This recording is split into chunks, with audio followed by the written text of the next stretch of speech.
ओम शांति। हमने कई बार ये शब्द सुना होगा कि हम फिट हैं, लेकिन हम किस रूप में और कितने फिट हैं ये हमें नहीं पता है। जैसे कि हम जिम करते हैं, एक्सरसाइज करते हैं और हम अपना वेट भी चेक करते हैं, पता करते रहते हैं, बीएमआई भी निकालते हैं, तो उसे पता चलता है हम फिट हैं।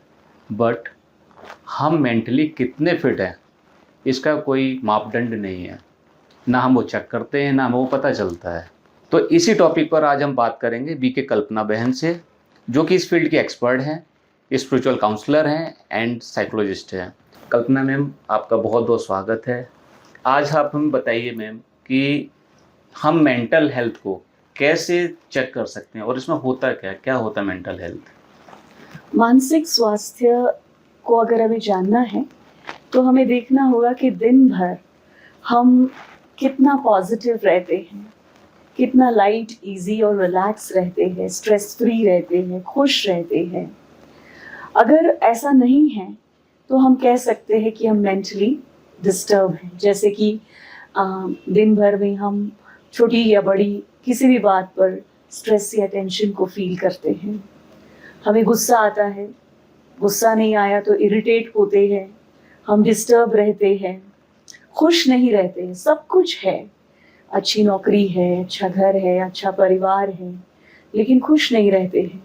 तो हम देखते हैं कि सारे दिन में अगर ये सारी चीज़ें पॉजिटिव साइड में हैं तो हम कहेंगे हम मेंटली हेल्दी है।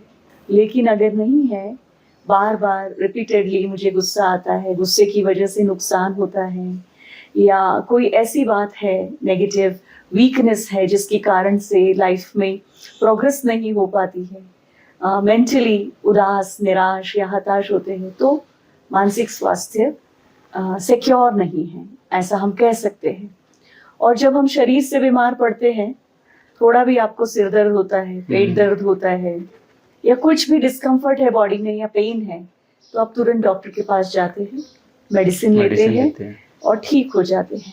जब मेंटली भी हम डिस्टर्ब होते हैं, थोड़ा बहुत डिस्टर्बेंस है तो उसे ठीक किया जा सकता है, लेकिन लगातार कुछ लंबे समय से मन उदास है, निराश है, हताश है, सुसाइडल थॉट्स आते हैं, या डिप्रेशन है, एंजाइटी है, रिलेशनशिप में कॉन्फ्लिक्ट्स होते जा रहे हैं, तो ऐसी चीज़ों के लिए क्या हम डॉक्टर के पास जा सकते हैं?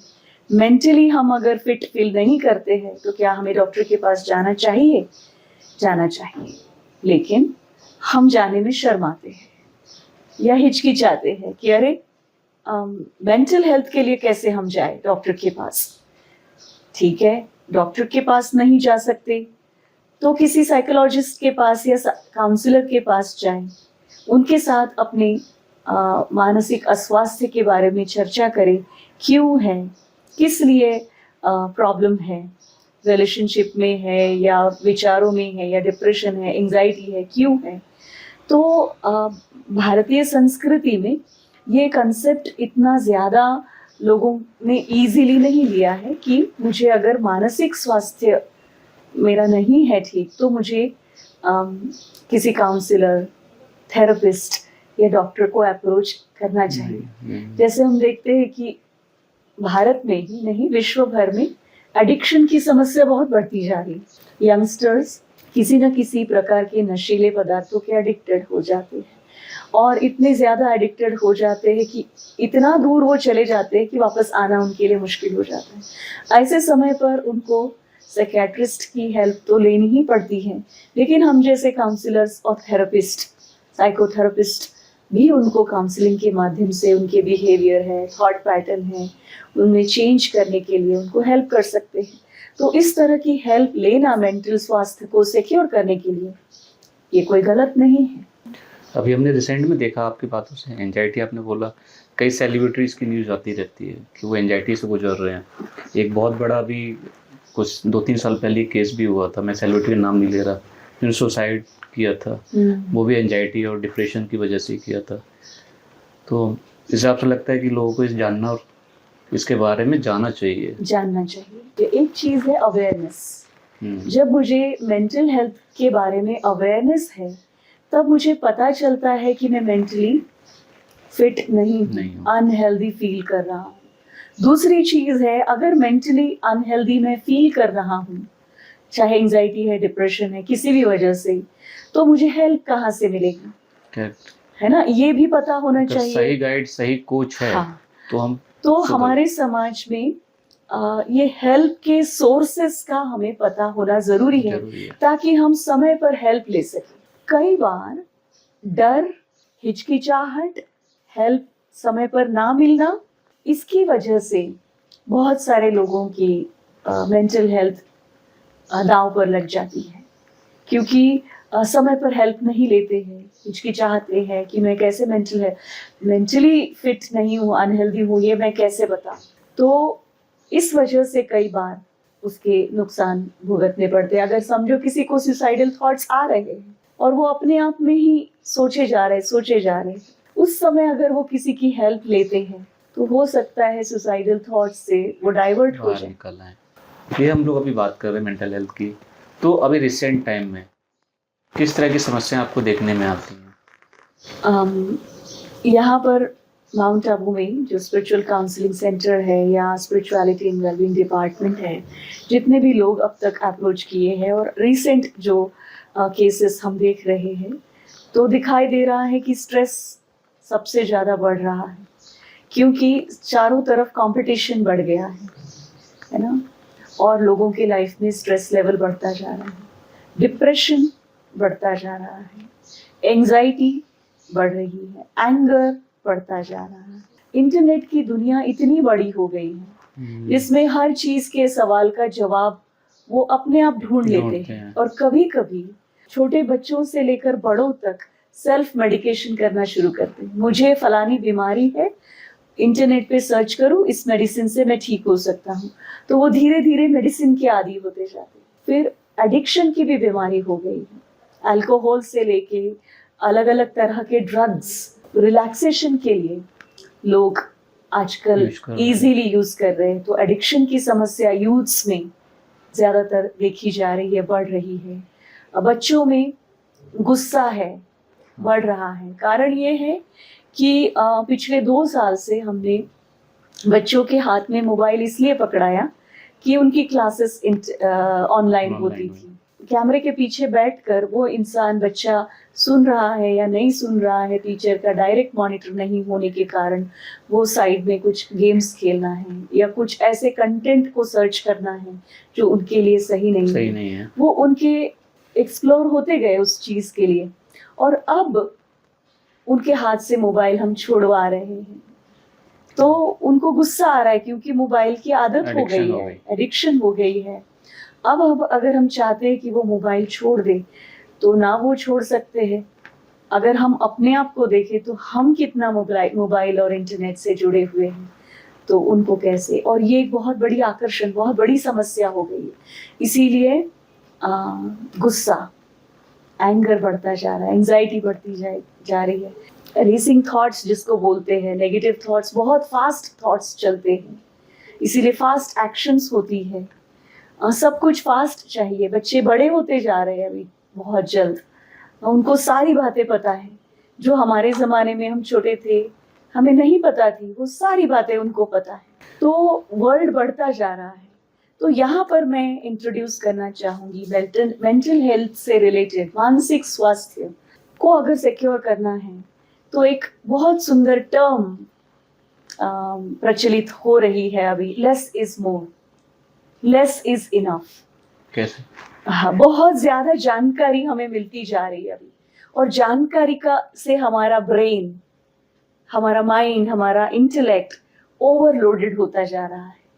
और इतने बड़े जानकारी के सागर में से कौन सी चीज मुझे अपने प्रैक्टिकल लाइफ में यूज करनी है, इसके लिए कंफ्यूजन है। तो बहुत ज्यादा जानकारी आजकल के बच्चे को इंटरनेट के माध्यम से इतना कुछ पढ़ने को मिलता है, तो वो समझते मैं सब कुछ जानता हूँ।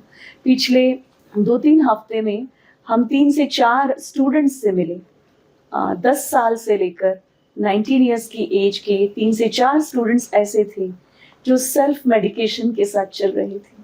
अपनी मेंटल और फिजिकल प्रॉब्लम्स के लिए वो दवाइयाँ अपने आप ले रहे हैं, और वो समझ रहे हैं मैं सही कर रहा हूँ। मैं जो सोचता हूँ, मैं जो समझता हूँ, मेरे से ज़्यादा कोई नहीं जानता है, मैं सब कुछ जानता हूँ। बच्चे उस लेवल पर पहुंच, नॉलेज का भंडार है, बट प्रैक्टिकल लाइफ में देखो यूज नहीं है उसका। क्या यूज कर रहे हैं, रात भर जाग कर इंटरनेट से कुछ ना हाँ कुछ ये देखा है। सर्च कर जुड़े रहते हैं और सुबह 5 बजे सो सोते हैं, फिर नींद कम हो जाती है, तो साइकोलॉजिकल इलनेसेस शुरू हो जाती है। दीदी एक अभी आपसे बात हो रही है, आपने बोला कि हम बचपन की बात करी, तो हम लोग देखते हैं पहले बचपन में जो हम लोग एक संयुक्त परिवार रहते थे, जॉइंट फैमिली रहते थे, परिवार से बच्चे सीखते थे, हम भी सीखते थे, या वहाँ से नॉलेज हमें मिलती थी परिवार से। अभी इसका एक कारण ये भी तो नहीं कि हम लोग सिंगल फैमिली रह रहे हैं, हमारे पास टाइम नहीं है, बच्चों को टाइम नहीं दे रहे हैं, या हम अपनी दुनिया में हैं, बच्चों को हम टाइम नहीं दे पा रहे हैं। बिल्कुल, ये सबसे बड़ा रीजन है कि कमाई की वजह से दोनों पेरेंट्स को कमाना पड़ता है, और न्यूक्लियर फैमिलीज है तो फिर घर में बुजुर्ग कोई नहीं है जो बच्चों को संस्कार दे सके, उनके साथ टाइम स्पेंड कर सके, उनके बीच में सामंजस्य हो, प्यार हो, एक्सचेंज हो, शेयरिंग हो, ये सब कुछ चीज़ें लैकिंग होती जा रही है। एक अकेला बच्चा घर में खेल रहा है, जैसे कुछ बच्चों के बारे में हमने जाना कि उनको बाहर जाने को ही नहीं मिलता है। सारा समय मैंने उनसे पूछा कि आप खेलते हो? हाँ खेलते हैं। क्या खेलते हैं? इंटरनेट पर गेम्स खेलते हैं। तो हमारे ज़माने में हम ग्राउंड पर ज़्यादा खेलते थे और घर में कम खेलते थे। घर में भी अगर खेल होते थे तो वो इस प्रकार के होते थे कि 4 लोग मिलकर खेले। आजकल जो भी खेल है, आप अपने एंड पर बैठो, मैं अपने एंड पर बैठा हूँ, मैं अपने मोबाइल से खेल रहा हूँ। अभी परसों एक बच्चा आया जिसके हाथों की उंगलियां, 18 साल का बच्चा, उंगलियां दर्द कर रही है, कुछ हाथ से काम ही नहीं कर पा रहा है, पढ़ाई छोड़कर बैठा है। कारण क्या है? क्योंकि उंगलियां क्यों दर्द हो रही? सारा समय नेट पर उंगलियों के इस्तेमाल से अब वो लिख भी नहीं पा रहा है, और उसके लिए भी सेल्फ मेडिकेशन चल रहा है। डॉक्टर्स के पास जा रहे हैं, पर डॉक्टर्स से बहस हो रही क्योंकि मुझे ज्यादा पता है, आपको ज्यादा कम है, तो फेथ नहीं रहा है। तो इस तरह की प्रॉब्लम्स डेवलप होती जा रही है। तो जिस तरह से हम आगे बढ़ते जा रहे हैं, कहीं ना कहीं हमारी वैल्यू सिस्टम बिल्कुल खराब, करप्ट होती जा रही है। फैमिली में प्रॉब्लम्स बढ़ते जा रहे हैं, बच्चों के साइकोलॉजिकल मानसिक समस्याएं बढ़ती जा रही हैं, और पेरेंट्स को या फैमिली को ये पता नहीं कि कैसे ठीक किया जाए, कहाँ से ठीक करें। इतना बिगड़ चुका है कि कौन सा सिरा ऐसे है जिसको पकड़ने से कुछ ठीक हो जाए। दीदी अभी तक आपने बताया कि मेंटल इलनेस क्या है, इसके कारण क्या हैं। जब कारण आपने बताया तो उसका निवारण भी आप बताइए। बिल्कुल, कैसे ठीक किया जाए? सबसे पहले तो पहचान हो जाए कि मैं मेंटली ठीक नहीं हूँ, डिस्टर्ब हूँ, या फिर आसपास के लोग भी आइडेंटिफाई करें कि हमारे बीच में कोई ऐसा व्यक्ति है जो डिप्रेशन को फेस कर रहा है, एंजाइटी को फेस कर रहा है। तो ऐसे समय पर सबसे पहले हमें हेल्प लेना ज़रूरी है। मैं अभी आपको इंटरप्ट करता हूँ, आपने बोला कि इसके लक्षण जैसे थे, लक्षण तो हमने हमें कैसे आप पता देखिए, निकलते? गुस्सा है, हाँ आपने एंजाइटी है, डिप्रेशन है, सुसाइडल थॉट्स लेकिन हम तो कभी अपने आप को ये फील करने ही नहीं देते, हम करते हैं लेकिन नहीं मैं सही हूँ। हाँ, तो अगर इंसान को खुद को पता नहीं चल रहा है तो हम आसपास के लोग इन चीज़ों को ऑब्जर्व करके आइडेंटिफाई कर सकते हैं कि इनको हेल्प की ज़रूरत है। तो सबसे पहली हेल्प हम दूसरों को क्या कर सकते हैं? सबसे पहले अगर मुझे अवेयरनेस है तो मैं किसी के पास जाऊं, हेल्प लूं, और मुझे अवेयरनेस नहीं लेकिन आपको है तो आप मेरे लिए क्या कर सकते हैं?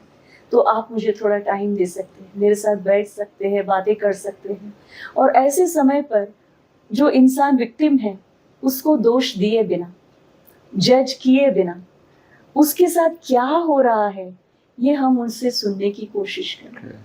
वो हमारे साथ इतना कंफर्टेबल फील करे कि वो हमें अपने मन की सारी बात बता सके।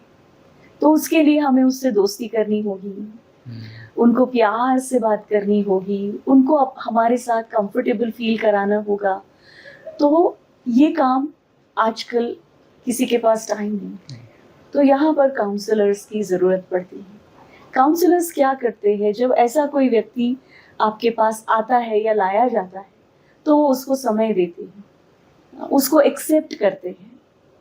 जैसे उस बच्चे की बात बताएं जो सेल्फ मेडिकेशन कर रहा था, सेल्फ हार्म कर रहा था, बिंज ईटिंग कर रहा था, तो चारों तरफ से उसे रिजेक्ट किया जा रहा था। पेरेंट्स रिजेक्ट कर रहे, तुम ऐसे ही हो, डॉक्टर्स ने कहा तुम्हें हम कुछ नहीं कर सकते हैं, रिजेक्शन मिल रहा था। लेकिन यहाँ आने के बाद उनको एक्सेप्टेंस मिला, उनको आप जो हो जैसे हो हम वैसा ही आपको स्वीकार करते हैं, आपको जज नहीं कर रहे, लेकिन आपके साथ आपकी सबसे पहले हमने सारी बातें सुन ली कि आप क्या फील करते हो, क्या महसूस करते हो, क्या आपके थॉट्स हैं, क्या आपकी अंडरस्टैंडिंग है अपने बारे में। ये सब कुछ बिना जज किए सुना, प्यार से सुना। एक्सचेंज में उनको पता चला कि नॉन जजमेंटली सुना जा रहा है, समझा जा रहा है मेरी प्रॉब्लम को। और जब वो आपको सुना रहे हैं तो वास्तव में वो प्रॉब्लम उनको क्लियर हो रही है जब सुनाते। तो सबसे पहला काम है शेयरिंग इज केयरिंग। हम ऐसे व्यक्ति के साथ बैठे और बिना जज किए बहुत एम्पैथी के साथ उनकी बातों को ध्यान से सुनिए। बट आजकल देखा जाता है लोगों के पास सुनने की शक्ति नहीं रही है, ज्यादा सुन नहीं सकते हैं, कहते अपना ज्ञान मत दो। हाँ, तो काउंसलर्स का काम यही होता है, बहुत नॉन जजमेंटल ईयर देते हैं लोगों को। एंड देन फिर डिस्कशन के दौरान रैशनल और इरैशनल थिंकिंग क्या है इसकी अवेयरनेस उनको अपने आप मिलती है कि मैं जो सोच रहा था शायद इरैशनल था, तो उसके रिप्लेसमेंट में रैशनल थॉट क्या हो सकता है वो खुद ही आइडेंटिफाई करते हैं। तो हमारा काम है उन्हें मदद करना। पर घर वाले क्या करते हैं, जब भी कभी ऐसा व्यक्ति नजर में आता है जो एडिक्शन में है या जो डिप्रेशन में है या जिनको गुस्से की प्रॉब्लम है या जो एंजाइटी में है, तो सब लोग उसको दोष देना शुरू करते हैं, हाँ, उनको रिजेक्ट करते हैं। तो वो उनके पास नहीं जाते हैं। तो हमें रिजेक्ट नहीं करना है, जज नहीं करना है और दोष भी नहीं देना है, लेकिन उनको प्यार से हेल्प करनी है, नॉन जजमेंटली उनकी बात सुननी है, ताकि वो आपके सामने एक बार अपनी प्रॉब्लम किसी ने सुना दी ना तो वो पहले मेंटली हल्के हो जाते, रिलैक्स हो जाते। अब हम उनको कोई नई बात सिखा सकते हैं। तो वो जो वेंटिंग आउट होना चाहिए वो प्लेस है जो काउंसलर के पास उन्हें मिलती है। इसलिए अगर आप किसी को आइडेंटिफाई करते हो तो ऐसे व्यक्ति को काउंसलर के पास या डॉक्टर के पास ले जाने के लिए हिचकिचाए नहीं। But being a counsellor and psychologist मैं बिलीव करती हूँ और मानती हूँ कि मेडिसिन का रोल 50% का है। हर मानसिक समस्या के लिए ही मेडिसिन ही है, मेडिसिन उपाय नहीं है। मेडिसिन जरूर हेल्प करती है लेकिन एक हद तक। आखिर तो आपको सेल्फ डिपेंडेंसी सीखनी पड़ती है। तो मानसिक स्वास्थ्य को ठीक रखने के लिए अगर हम सारे दिन में 24 आवर्स में सबसे पहली बात एक्सेप्टेंस को सीखें, सेल्फ एक्सेप्टेंस, और मेरे आसपास के लोग जो है जैसे उनको एक्सेप्ट करें, रिजेक्ट नहीं करें, तो मेंटली हम हेल्थी रहेंगे। बी है बैलेंस। बैलेंस कैसे रखना है, जैसे प्रोफेशनल लाइफ होती है, हमारे लाइफ के कुछ पार्ट्स है, जैसे हमारी पर्सनल लाइफ होती है जिसमें हम होते हैं और हमारी दुनिया होती है, दूसरी हमारी फैमिली लाइफ होती है, तीसरी हमारी प्रोफेशनल लाइफ होती है जो भी काम करते हैं, और चौथी सोशल लाइफ होती है। 24 आवर्स में अगर हम इन चारों ही एरियाज में बैलेंस्डली जीते हैं, जैसे पर्सनल लाइफ में 24 आवर्स में मुझे अपने लिए क्या क्या करने की जरूरत है, तो सबसे इम्पोर्टेंट मानसिक स्वास्थ्य को सिक्योर करने वाली अगर कोई बात है तो वो है अच्छी नींद। अच्छी नींद की डेफिनेशन हम क्या कहेंगे? रात को बिना सपने आए, डीप स्लीप जिसको कहते हैं, 7 से 8 घंटे की अगर रात की नींद आपको मिलती है तो वो एक इटसेल्फ एक इलाज है, हीलिंग प्रोसेस है। देखिए प्रकृति ने ऑटोमेटिकली दिन और रात में स्विच ऑन और स्विच ऑफ रखा है। रात को स्विच ऑफ कर लेती है प्रकृति, क्यों? क्योंकि वो चाहती है कि सारे क्रीचर्स जो प्रकृति में है वो उस समय सो जाए, रिलैक्स हो जाए। क्योंकि जो एनर्जी हम सारे दिन में खर्च करते हैं, चाहे वो मेंटल या फिजिकल, वो सारी जो एनर्जी है नींद के दौरान रिकवर होती है। इसीलिए सबसे इम्पोर्टेंट चीज क्या है अगर लाइफ में प्रैक्टिस करने की जो मेंटल हेल्थ को सिक्योर करती है, वो है अच्छी नींद। लेकिन आजकल देखा जाता है कि लोगों की रात की नींद कम हो गई, क्योंकि रात में जागकर काम करने की आदत हो गई है।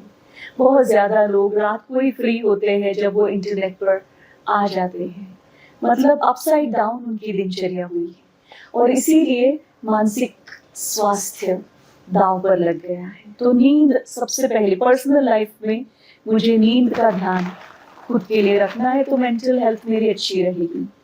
देन दूसरी चीज है डाइट। हम सात्विक भोजन में, फूड में बिलीव करते हैं और कहा जाता है जैसा अन्न वैसा मन।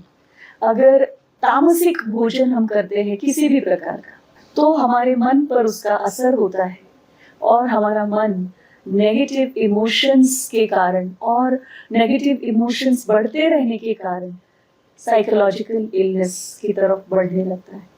इसलिए फूड हमारी लाइफ का हेल्दी फूड होना बहुत जरूरी है। आजकल के ज़माने में लोग अनहेल्दी फूड के साथ बहुत ज़्यादा जुड़ते जा रहे हैं।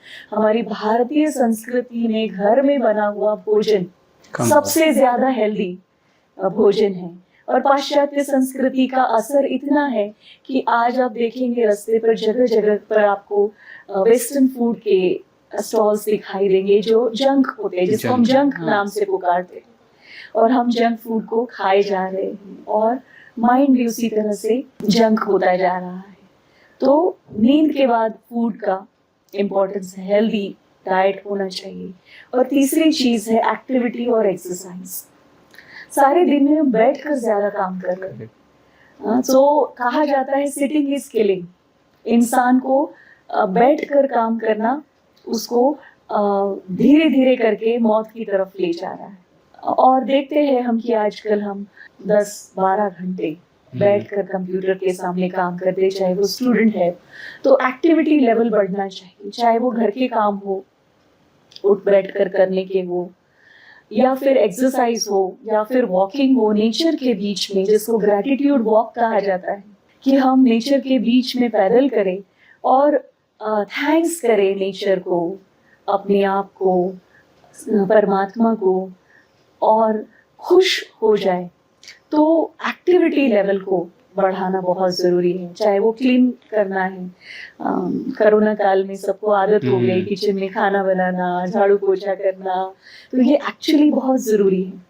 तो जब भी कभी मेंटली आपको उदास है, निराश है, डिप्रेस है, एक दिन के लिए भी आपको डिप्रेसिव फील होता है, तो ये बैठकर करने का काम छोड़कर आप गार्डनिंग कर सकते हैं, आप वॉक पर चले जा सकते हैं, आप म्यूजिक सुन सकते हैं, आप हाइकिंग के लिए, ट्रेकिंग के लिए चले जा सकते हैं।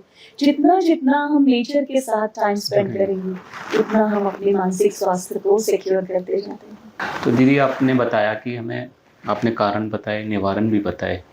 इस पूरी प्रोसेस को, इसके मैं कह लीजिए आपके एक उपचार करने को लगभग कितना टाइम लगता है एक व्यक्ति को स्वस्थ होने में? जब व्यक्ति को रियलाइज होता है कि मेरे जीवन की प्रॉब्लम, मेरे जीवन में अगर किसी भी तरह की कोई प्रॉब्लम है, फिजिकल या मेंटल, तो मुझे चेंज की ज़रूरत है। ये अगर मुझे रियलाइज होता है कि मुझे बदलना पड़ेगा किसी भी तरह से, तो रियलाइजेशन एक पहला स्टेप है टुवर्ड्स चेंज। तो सबसे पहला कदम है रियलाइजेशन, अवेयरनेस। दूसरा कदम है कि मैं उसकी शुरुआत कहीं ना कहीं से करूं, लाइफस्टाइल को, थिंकिंग पैटर्न को चेंज करके। तो इस प्रोसेस को शुरू करने के बाद कुछ ही हफ्तों में हमको अपने जीवन में परिवर्तन दिखाई देता है। दूसरा है कंसिस्टेंसी। कई बार लोग शुरू करते हैं फिर छोड़ नया चेंज, 1-2 दिन करते हैं फिर छोड़ देते हैं। तो कंसिस्टेंसी चाहिए। फिर इसकी पहचान कैसे होती है कि ये व्यक्ति स्वस्थ हो चुका है? आप मुस्कुरा रहे हैं, आप मेंटली हेल्दी है। मैं मुस्कुरा रही हूँ। देखो, मुस्कुराना आजकल बहुत महंगा हो गया है, लोग मुस्कुराते नहीं है। लेकिन यहाँ पर मैं एक बात हमेशा के लिए सबको बताना चाहती हूँ कि हर समस्या का हल मुस्कुराने में है। तो मुस्कुराना कभी न छोड़े, चाहे आप किसी भी, कितनी भी बड़ी प्रॉब्लम में है, सबसे पहले मुस्कुराकर खुद को, जब हम मुस्कुराते हैं तो मेंटली हम रिलैक्स हो जाते हैं और फिर हम समस्या से बाहर निकलने का उपाय सोच पाते हैं। इसीलिए जब मुसीबत आए तो उसको उसकी तरफ देखकर मुस्कुराएं। तो दीदी आपने बताया लेस इज मोर, तो आप इसको बताएंगे कैसे होता है ये हाँ। Less is more? हमारी दुनिया अब बहुत बड़ी होती जा रही है, पूरी दुनिया हमारे लिए छोटी हो गई है। हम इस कोने में बैठे हैं, उस कोने के साथ जुड़े हुए हैं, और इंटरनेट की इतनी बड़ी दुनिया हमारे सामने ओपन हो गई है, जिसमें हमें इतनी सारा ज़्यादा ओवरलोडेड इंफॉर्मेशन मिल रही है जिसकी हमें ज़रूरत नहीं। किसी भी चीज़ में अगर हम एक्सेस करते हैं तो वो हमारे लिए हानिकारक है, कहते चाहे हैं वो खाने में, सोने में। तो कम इंफॉर्मेशन भी हम उतनी ही ले जितनी हमें ज़रूरत है। इसमें एक शब्द आता है, मुझे भी आपके से, अति सर्वत्र वर्जित। और सोशल मीडिया, उसमें हम सागर में फंसते जा रहे हैं। एक व्यक्ति के 10 अकाउंट है, उसमें कई फेक है, और वो फेक आइडेंटिटी के साथ लोगों से बातचीत कर रहा है। उसके कारण कई लोग फंस रहे हैं, मेंटली स्ट्रेस होते जा रहे हैं। तो इस दुनिया से जितना हम अपने आप को समेट ले। तो एक याद आई बात, हमने किसी व्यक्ति को पूछा चलते फिरते, भाई आजकल खोते कहाँ हो, दिखाई नहीं देते हो, मिलते ही नहीं हो। तो कहा क्यों नहीं, आओ ऑनलाइन, 24 आवर्स मिल जाएंगे हम आपको। बाजू में है, पड़ोस में है, लेकिन मिलने के लिए ऑनलाइन जाना पड़ेगा। तो जितना हम ज्यादा फेस टू फेस कनेक्ट कर पाए और सोशल मीडिया के जंगल से अपने आप को बचाएं, उतना हम मेंटली फिट रह सकते हैं। तो लेस इज मोर का ये मतलब है, कम सोचो। उसके लिए अपने आप को बाहर की दुनिया से निकाल कर भीतर की दुनिया में ले जाने की आवश्यकता है। यही राजयोग मेडिटेशन है। तो जितना कम कनेक्टेड हम रहेंगे मीडिया से या सोशल मीडिया से, उतना हम ज्यादा मेंटल हेल्थ को सिक्योर कर सकते। तो देखा दोस्तों, हमने आज डिस्कस किया मेंटल हेल्थ के बारे में, और अभी दीदी ने एक शब्द लास्ट में कहा कि हम लोग सोशल मीडिया में फंसते जा रहे हैं। आप ये वीडियो भी सोशल मीडिया के माध्यम से ही देखेंगे, तो मैं यही सजेस्ट करूँगा कि आप जितना इसको अपने सोशल मीडिया को अकाउंट को कट कर सकें, दीदी की कही बातों पे फोकस कर सकें, तो आप एक अच्छा स्वस्थ जीवन जी सकते हैं, और स्वस्थ जीवन ही आपकी खुशी का आधार है। दीदी आपने इस बिजी शेड्यूल में हमें थोड़ा सा समय दिया, उसके लिए बहुत बहुत शुक्रिया, बहुत बहुत धन्यवाद। धन्यवाद। ओम शांति। ओम शांति।